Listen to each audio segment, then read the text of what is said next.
From the Library of Congress in Washington, D.C.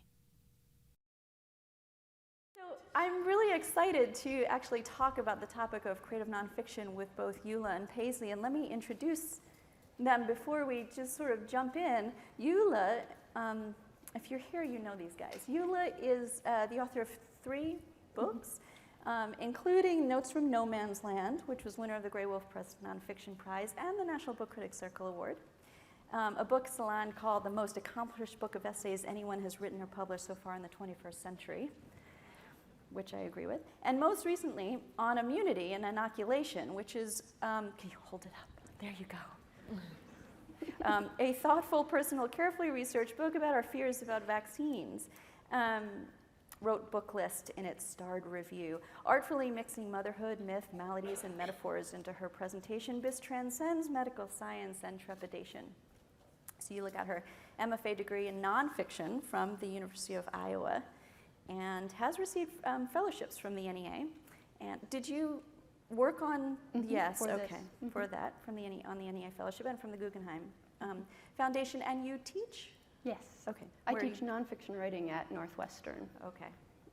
That's Eula. And Paisley is also a recipient of fellowships from the NEA. When did you get your NEA? 2003. 2003. Yeah. And the Guggenheim Foundation, among many other fellowships and awards. She's the author of 4 books of poetry. Yeah. But yeah. A book of essays called The Night My Mother Met Bruce Lee, Observations of Not Fitting In which the New York Times called an engaging and artful memoir of growing up half Chinese American, half Norwegian American. And Intimate, which with this great cover, a hybrid genre photo text memoir that combines poetry, fiction, nonfiction, and photography. So that'll be fun to talk about how that relates to creative nonfiction. And you teach as well. I do. I teach poetry at the University of Utah. Okay, great. So here's I'm gonna throw lots of stuff out there for about a minute or 2, and then see where the conversation takes us, and then we're gonna leave time for questions from the audience. The first thing let's just get this out there, is the question that's always on everybody's mind is, how do we define the genre? It would probably be our choice not to do that, but that's sort of a little bit of a cop-out, so maybe we'll go there. I'll start off by saying it's not easy, and some would argue not necessary, and it's a very popular genre these days, right? So, and some could see that in a negative light, that some publishers and book reviewers are sort of giving more attention at the expense of fiction or poetry, but it can also be seen in a positive light, that readers crave information about the world they live in and the people they live with, and writers are finding new and effective ways to meet those needs. So it's an important genre. Creative Nonfiction Magazine defines, they do it for us in a bit. They say that creative nonfiction is basically true stories well told. And here's the quote that they give, that Lee Goodkin quotes on his website. In some ways, creative nonfiction is like jazz. It's a rich mix of flavors, ideas, and techniques, some of which are newly invented and others as old as writing itself. Creative nonfiction can be an essay, a journal article, a research paper, a memoir, or a poem. It can be personal or not, and it can be all of these. The words creative and nonfiction describe the form. The word creative refers to the use of literary craft, the techniques fiction writers, playwrights, and poets employ to present nonfiction, factually accurate prose about real people and events, in a compelling, vivid, dramatic manner. The goal is to make nonfiction stories read like fiction so that your readers are as enthralled by fact as they are by fantasy. So what I hope that we can unpack today a bit is what we mean by true, in terms of true stories well told, and what it means to tell a story and tell it well. So let me back up and turn it over to you. And you teach, and you particularly, you have a class in creative nonfiction, right? Yes. So this must come, you're there with students on the first day. What do you say about the genre? Sure, yes. So on the first day of Intro to Nonfiction Writing, one of the things I prepare the students for is the fact that this is going to be an area that is hard to define. So I say part of what drew me to this genre and keeps me in this genre is that it is so big and so diverse and so, and as a practitioner, I move around in the genre. So this latest book sometimes is getting now reviewed as science writing, for example, and I've got writing that sometimes is reviewed as poetry. And so what I love and what I think gives the genre some of its vitality is there's a huge diversity of practice under this big umbrella of creative nonfiction. And there's traditions within that umbrella that go way back in time, like the tradition of the personal essay that I think is one of the pillars of creative nonfiction. I would disagree with Lee Gutkind about it being true stories well told. That applies to narrative nonfiction. Not all nonfiction is narrative, not to complicate the matter, but I kind of see as an instructor that's part of my job is to complicate something my students might have thought was simpler than it is.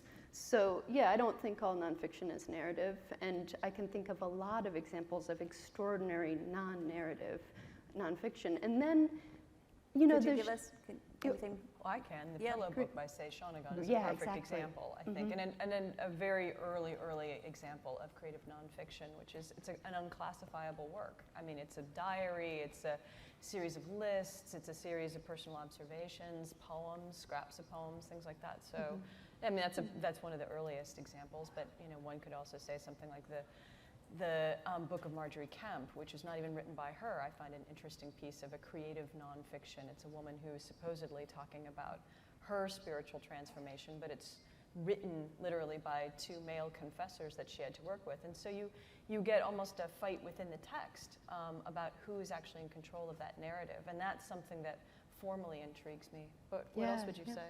Well, I was thinking about your book and pushing into even other mediums like photography. So Which I wouldn't recommend for anyone to do. Actually. It was a big mistake, but yeah. I think it's really exciting, though, to think of, you know, if we think of photography as a nonfiction medium and that place where the text meets the photograph and what happens there. You know, photography I found really interesting to work with and talk about and think about, especially with this book, because I was writing about Edward Curtis, I had to, but photography as an art genre has been just like creative nonfiction. I mean, it's not, if we think of photography coming out of two different impulses, one almost a painterly impulse, it's an art, but the other one is it's documentary, and so much of the anxiety about truth-telling is even written into other media than creative nonfiction, but it shares a lot with photography. But so why wouldn't you include photography? About photography, copyright issues. Oh, I mean, it's not to get to the really dirty language of copyrights, but it's expensive. It's expensive to produce, it's expensive to buy, but that sort of thing. okay. I like to use, though, photography when I talk with my students about this question of truth, and because I think we tend to understand that question in visual terms with photography better than we do in nonfiction, because we all understand that photographs are made things. And that lie, right? Yeah. Because of Photoshop, we're used to sort of saying we don't necessarily trust the image that we're given, and we make really interesting, fine choices about how we read photography based on where the photograph appears. So say if we look at something, it appears in the New York Times, obviously that shot has been cropped and edited and focused by the photographer in ways that tell a story that's very particular and very narrativized, but we consider that documentary, whereas we look at Glamour magazine, we immediately say none of that is true. You know, it's a wish fulfillment kind of thing. But actually, to a certain extent, these things blur a lot more, but we're better at reading that. So wait, so getting into the true part of it, because you know it's this creative nonfiction and how this differentiates from perhaps straightforward journalism or scholarly writing. Actually, it reminds me of early on in your book on immunity, you have a section where you called someone to get some information, and they said, we're not supposed to talk to the press, and that really bothered you, that you were thinking that they thought of you as the press. I didn't know I was the press until they told me that, yeah. But that, you know, that you said maybe if I'm somewhere between the press and a poet, you know, I just imagine you calling up and somebody saying, we're not supposed to speak to poets. Yeah. Right? But it did bother you. So you don't see yourself as the press when you? No, I don't Okay. think of myself as the press. And I do think that there is a lot of overlap, right, between journalism, especially long-form journalism, and what creative nonfiction writers do.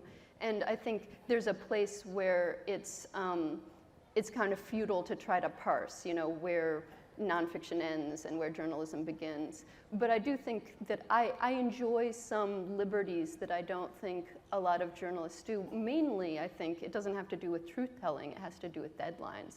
I get to take my time. And I think that that's, one of the great luxuries of being an essayist rather than a journalist. I rarely write for deadline. I rarely have to say something about something while it's happening. I think that's very difficult, and it's very different than the work that I do. So I'll get back to that in a minute, and also the elements that you borrow from other genres that you use. But I do want to tease out a little bit more. Do you strive for the truth or truthiness? I mean, in terms of poetic license, and I just, and Yulia, I have emailed about this, maybe we can illuminate a little bit. There is a debate, right, in the creative nonfiction field. If any of you are familiar with, maybe you can fill us in on, and John DeGatta, this issue with Harper's, if you can sort of talk about that and where you guys fall on. Sure, yeah.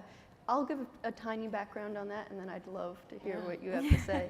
So yeah, and this debate was already happening before DeGatta published his book, Lifespan of a Fact. And what's going on in that book is John DeGatta, a nonfiction writer, was commissioned to write an article for Harper's, and that article ultimately didn't pass their fact-checking process. So not because one or two facts were off, but because I think the fact-checker's notes ran to 72 pages or something like really that. Extraordinary. Yeah, it was much longer than the article itself. So so out of that came a book, which was a conversation between him and an intern at the Believer magazine. So, and the intern is now taking on the work of fact-checking the same article and coming up with some quibbles and some problems.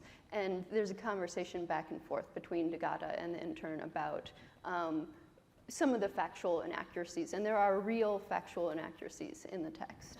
So we're not. So just to clarify, sometimes it's more minor, like something might be pink, and he called it purple because it sounded better in the. Right. He's concerned with the musicality or the sentences, or changing a fact of. I think it was the essay that he wrote about a suicide in Las Vegas of somebody jumping from the tallest building, and I think he said that it was the only one that day who jumped. In fact, it wasn't the only one. So what and then more major.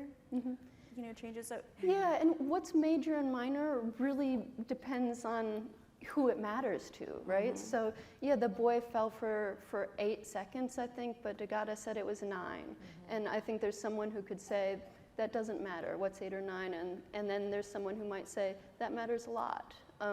But for me, my position on this, and I do actually, when I speak to students, I say, you've got to find your own place in this debate. And, here's the territory, and you find what you believe as a practitioner. But for me, I come from poetry, and in poetry, when you're writing in form, that form can be constricting in certain ways, but it usually can also drive you into places that you wouldn't have gone as a writer otherwise. And that's how I think about the constriction of kind of factuality in nonfiction writing. I think of it as writing in form. So the limitations of the genre for me do include hewing as close to the facts as I know to be true.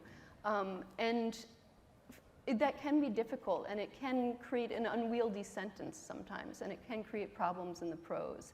But for me, it's also, it acts like a formal restriction that drives me into sometimes an area of inquiry that I wouldn't go if I didn't have to work with the facts as I know them. But I'm curious about where you are on this. Well, it's interesting. I also come from poetry as my primary genre, and I mostly write in that. And for me, creative nonfiction, and I'm thinking also about your work as well as DeGatta's work, what is the most creative about it is that it seems to be working with ideas. It works metaphorically, works lyrically in that way, which is you have ideas that come out of facts and interpretations and personal experience or something else that matches the ideas that come out of those facts or those other stories. And to me, it's about sort of braiding those two or three things together. And when I was reading the anatomy of a fact, what is it called? Lifespan of a fact, right? And reading about that, there's another thing that goes on in that book which people become very upset about, which is that to a certain extent, Degata takes on a persona in that book, as well as the intern, so that they're not, even as they are quote unquote writing about themselves and their issues, they're also performing personas about the idea of, do you believe this truth or do you believe that kind of truth?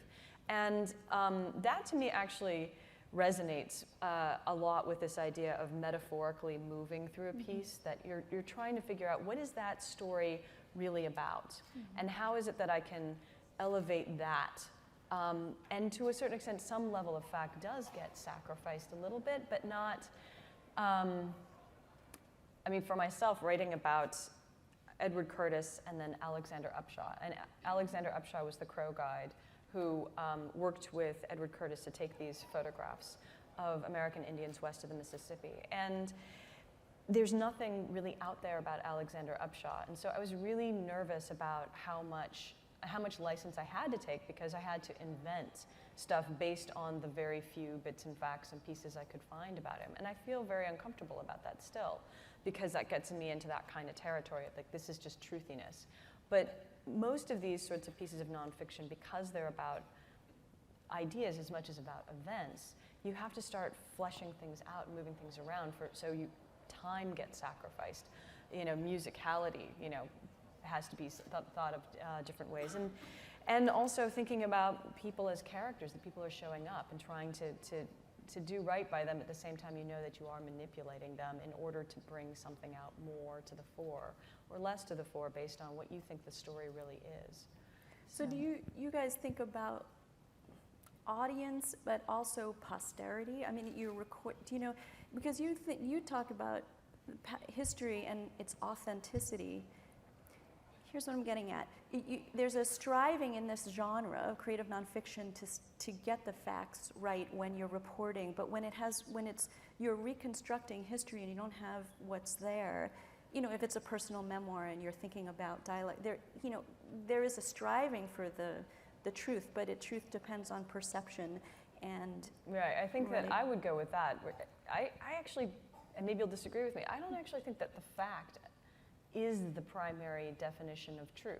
I mean, I think most people's experience of life within a family, within a community, in a classroom, outside of anywhere you are, would say that to a certain extent the truth that exists for us is often narrativized. They're often emotional. And things resonate with us, other stories resonate with us, and there's almost nothing factual about what it is that makes those connections. They're almost entirely these emotional, deep kind of urges towards responding to that story. And so that's the difference between journalism and creative nonfiction, which is journalism does aspire to make fact the number one issue. But I think that creative nonfiction, for me at least, aspires to make connection and connectivity the number one issue. What makes this idea go with that idea? Why is this story relevant today? Yeah, I think a great example of that is Albert Goldbarth. He does this all the time. Exactly. I'm thinking of his essay, Delft. Is yes, it Delft? I love that one. So where, but there's many essays where Albert Goldbarth is in a historical moment that we have no way, with the current materials available to us, of actually re-entering. And he re-enters it through imagination. And he's not going for historical veracity there. He's not like putting his characters in period dress. He makes them talk sometimes like Albert Goldbarth talks. Right, so there's this great moment where he's imagining, because Vermeer, the painter, and Lowenhoek, who was a pioneer of the microscope, were born in the same town in the same year, I think.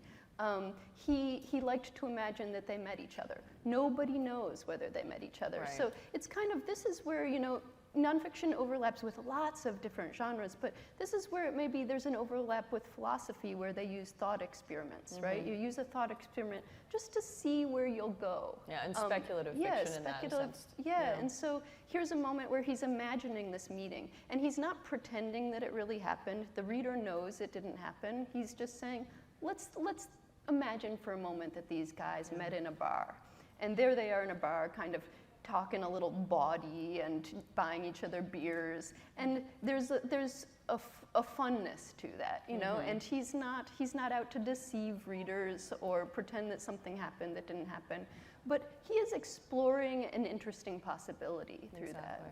There's another essay by him, Flea, in which he parallels in the 16th and 17th century. Lovers would use the trope of the flea, right? The flea bites you, the flea bites me, you know, the two bloods mingled be, right? So it's a kind of image of union. And he looks again at images of fleas and thinks about fleas through a contemporary sense of intimacy, a relationship he has with a young woman and the headiness of that and stuff. And I think that that's what's really interesting too, that, like I was saying before, a kind of braided narrativity, the sense of one story metaphorically resonates with something completely different, and that the truth resides in that connection over time, over distance, over completely different series of facts.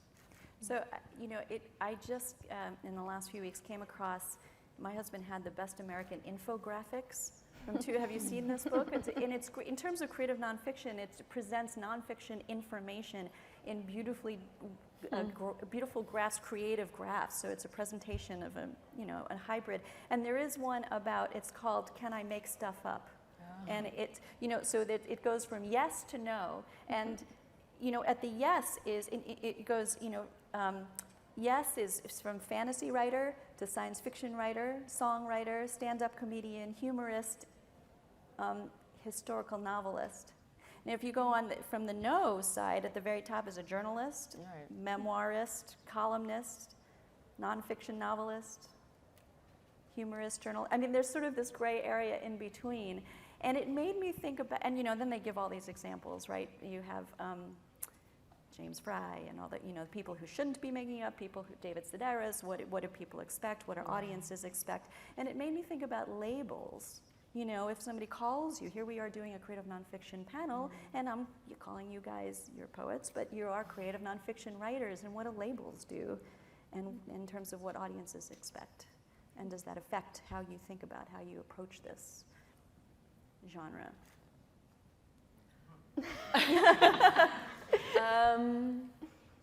Or it doesn't bother you? I guess that's my question. It doesn't bother you, for labels. Me, I'm kind of curious about you because you mentioned science writer, and there's other labels that I think show up with me too, which is since I write about a particular Asian American experience, there's also the kind of weight coming from that kind of tradition too. So I mean, I'm not sure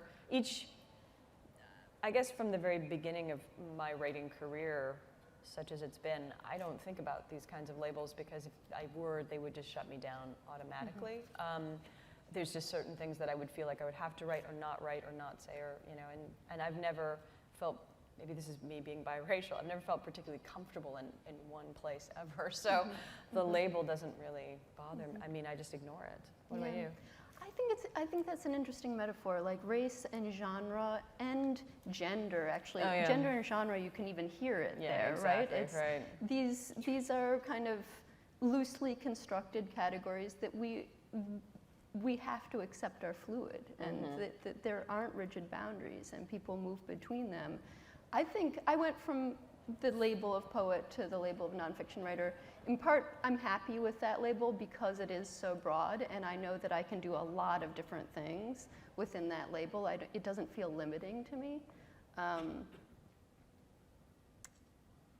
I think in part, with these questions of truth, we don't have a great vocabulary around truth. We need like 27 more words there. But veracity, I think, are the facts correct kind of question of truth. I think that's the easy part. The harder part is getting at a truth that feels true to your reader. And that you can get at through poetry, you can get at through fiction, but that's the hard part of writing. And that doesn't necessarily have a relationship with veracity. Yeah.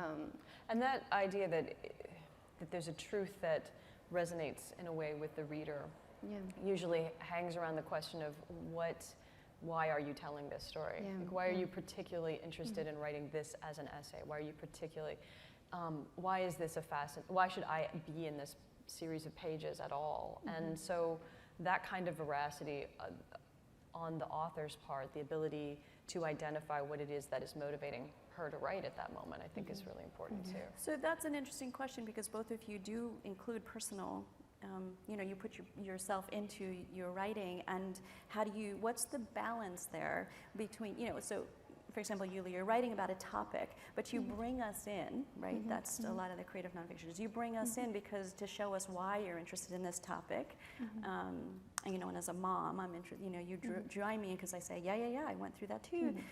But the process of, when you do some research, there are dead ends, and, as you're going through it, how do you know to strike that balance between about the topic versus how much of yourself to put in there? And do you feel that you need some distance and how did you strike that balance? Yeah. For me, I'm not balancing two things that I think of as inherently different. So like my life experience doesn't fall into a different bucket than other kinds of information. For me, I'm just drawing from everything I know. And so I'm largely informed by my own experience and write about that and through that. But I also almost always write from research as well. So, for me, I feel like, you see this in journalism. Immersion journalism could also be called memoir. There's, I think that's another place where there's a fine line or a fuzzy boundary. It's all kind of a little, it depends on how you look at it. But I think, when I talk to my students about this, I say, you're not writing about your life, you're writing through your life. Right. So that's a good way. The life is rarely the subject. There's occasionally a memoir where it is, but often the subject is something else, and you're writing through your life in order to talk about the thing that is actually the true subject of the work. So let me just push you a little bit further, and I'm thinking of how you have a draft now. Do you tend to write more about, your personal on the topic, and then in your editing, the revision kind of cut, or is it more that you write and then you realize you have to flush out, or is it Yeah, it's different from project to project. Okay. So this book, I think the place where I was excited in this book on immunity was some of the concepts and ideas. So the initial draft was really conceptual, a little too abstract, and like there's a place in the initial draft where I'm writing about herd immunity, and it's like pages and pages of math. Horrible writing, because it's like all math for pages. But I was really jazzed up about the math behind herd immunity when I was writing that first draft. And there was very little in the first draft of this book that was drawn from my experience, though the whole book came from my experience. I was writing it because I had just had a baby and I was thinking about vaccination. So even if the book had stayed in that early form, which it didn't, where it was all ideas and information and no what we would call memoir, it would have still have been a memoir. What's this great, who was it that said this? The pearl is the oyster's autobiography. But I think every work of art is autobiographical in some way. It comes from the person. We don't make art that is extra human, It's so. I think there's a lot of discomfort with work that deals with the self and talks about the self and comes from the self, and you probably run into that a lot. Yeah, and I think going back to the issue of gender and certain labels, I think that becomes more uncomfortable if you are a woman writer sometimes, or a writer of color too. Yeah. That there's an assumption that no longer is it an imaginative work, it's got to be specifically about a kind of biography, perhaps a narrative of suffering and transcendence and an epiphany at the end. It's very, very, very comfortable for a lot of people. And so I personally formally also do work against that. I guess that's one label I'm aware of. For me, starting Intimate, I was really responding to the photographs of Edward Curtis, and I didn't know why I was so fascinated with them. And I thought I was just going to write a series of poems. And the more I was researching Edward Curtis and realizing the very very sticky issues of authenticity and primitive, not primitive, modern, not modern, American, not American, that his images were constantly playing with, that wasn't going to work in poems. And that was going to fall down and seem really didactic, so I started writing an essay around that. Then I felt that there's something that's just not making it live. And one of the questions was like, why does this bother me? Why does it bother me that Edward Curtis made these kinds of photographs? Why is it so important to me that he would excise certain scenes, lives, people out of these photographs when these photographs have nothing to do with me? And I think something like what you were saying, Eula, I mean, everything that you look at, you're seeing things through your biography. And I realized that his decision to make certain people modern Americans and other people not, to photograph only people he saw as Indian or not Indian, in his words, really kind of resonated in my family's life, because in a way, being biracial is not being part of these photographs. He never photographed anyone who was biracial. And my mother too, that Chinese wing of my family, I think struggled to be seen visually in a lot of ways, as well as my father, coming from a different kind of background as well.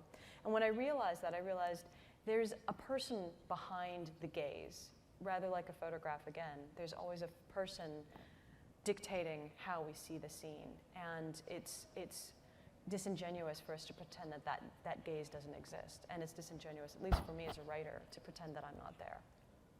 And as a fiction writer, sometimes I choose to write fiction because it's a mask. I can hide a little bit, when you're writing creative nonfiction, it's pretty raw. I mean, you're writing oftentimes, right? And that can be difficult too.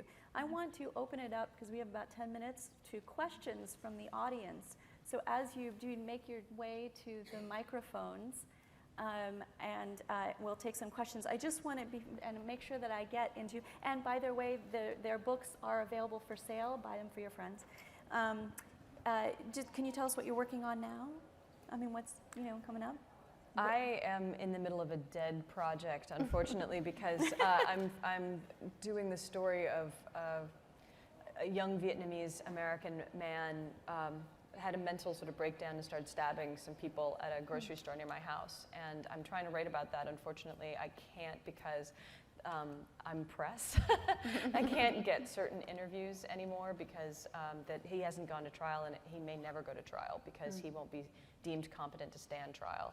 So there's another little warning. If you go down the truthiness corridor, you may not actually finish your project. But I'm in the middle of that. I'm still finding my next project. I just finished this book, or it feels like just finished. So yeah, I've got essays that I'm trying to kind of draw out of the ether, but they haven't turned into a book in my mind yet. Well, I feel we both have children that just started kindergarten, so Yes. I'm following this. So maybe just keep writing issues that have to do with Kindergarten has been the big issue for me the past week. Yeah. I saw somebody. Was there a question? Yes. Yeah, I'm kind of curious, when you were talking earlier about labels and how comfortable you are about labels, I guess a question I had in my mind was, I think in earlier generations of writers and artists, seems like people tended to pigeonhole themselves, like I'm a writer, I'm a photographer. I mean, it seems more than today. Does it seem to you all like creative people are tending to kind of bleed over into all kinds of different art forms more than in earlier generations? Because like for myself, I'm self-employed, and so I've been when I write poetry, fiction. I'm working on my first published book. I've also been a photographer, archivist, a historian, yada yada yada. I mean, is it your impression that creative people are becoming more diverse in the way that they express themselves in their working life than in earlier generations, or what do you think? Well, my first thought was someone like Michelangelo or Leonardo da Vinci, right? That worked in so many different directions. So on the grand scheme of humanity, I would say in some ways no, but I also felt very much so yes. Right now we have opportunities to, and I think we actually have a kind of push, at least I feel like with my graduate students, there seems to be almost a mania for kinds of novelty. And so that, creative people who are polymaths might get a little bit crazier now. They have opportunities to do so with the internet, and there's so many new types of technologies that make creative production faster, smarter, and more professional sounding from the very beginning, or looking. And so, but it is true. I know for myself, I feel like at first I was just starting out as a poet, but over the course of my writing life, I feel like I've also been able to kind of change and expand. And one of the other projects I'm working on is a digital archive called Mapping Salt Lake City, and it does this kind of it's creative archival work, and that's something that only I think the internet allowed me to do. I probably would never come up with that idea on my own, and certainly not without Rebecca Solnit's wonderful work too. So the amazing amount of information that we get to share almost instantly, all the books we get to see, all the different art, I think really does foster even more artistic flourishing from individuals. Yeah, Drew? I think you said it all. Okay, right. Sorry. I've enjoyed this very much. I was a wishy-washy English major when I was in school. I'm very glad to see that things work out. And I've done well, no complaints. Can you all tell me the role of editors in terms of your work at all, or do you all edit other pieces? You should go. Yeah, I've worked on both sides, and actually the way I like to think about my role as a teacher is like the role of an editor. My editor, Jeff Schatz at Grey Wolf, is really important to me. I think of him as an old school editor, and that he is quite involved. And in this most recent book on immunity, much more involved than in my past book.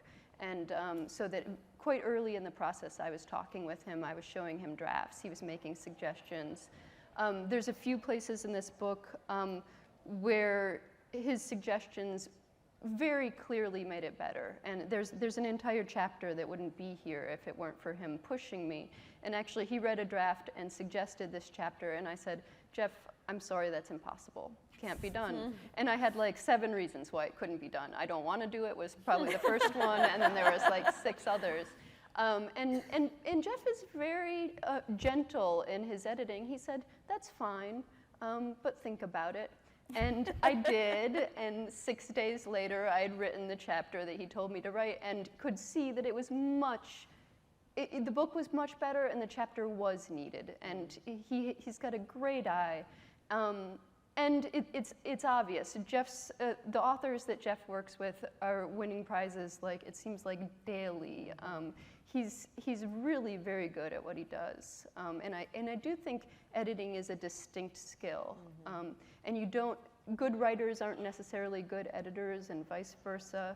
I have done some editing, and I don't anymore, and I very much enjoy it. But it's different than writing.